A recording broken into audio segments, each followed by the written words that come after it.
كل فتره موضه الحواجب بتتغير، شويه الحواجب المفتوحه، شويه المدوره، شويه رفيعه، شويه تخينه. الموضه بقى الفتره دي ايه في الحواجب؟ السنه دي ال 3 دي حواجب 3 دي. يس.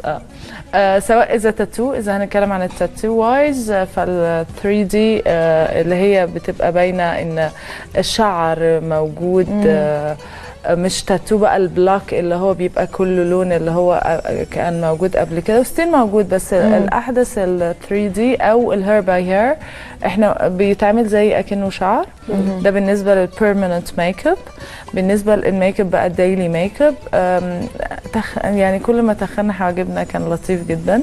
يعني الشيب بقى، يعني مثالي مروه قصدها على الشيب بيبقى ايه؟ يعني تشاينيز بس don't go for very aggressive style، يعني ما نروحش ما نبعدش عامه. يعني مثلا لو حواجبنا واخده كيرف، نقلل الكيرف شويه، نتخن ما اعرفش ايه، لكن ما نشيلش ونعمل من جديد. يعني اصحابنا اللي عارفيننا بقى لهم سنين مش هيعرفونا. الحواجب فعلا شكل الحاجات بيتغير شكل الوش جدا جدا. ده حقيقي.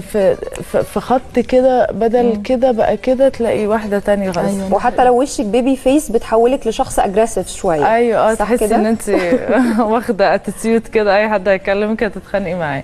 فالحاجات اللي انسيابيه لطيفه. نفتح لون الحواجب which is ظريف يعني جدا. افتح من لون حواجبنا الاصلي مثلا درجه او درجتين، ونتخن على قد ما نقدر. نلغي الكيرف شويه، يبقى فيها كيرف بس ما تبقاش مدوره. هي الحواجب الوحيده اللي مش موجوده السنه دي الحواجب المدوره which is بقى لها برضو حبه مش موجوده، بس السنه دي ملغيه خالص.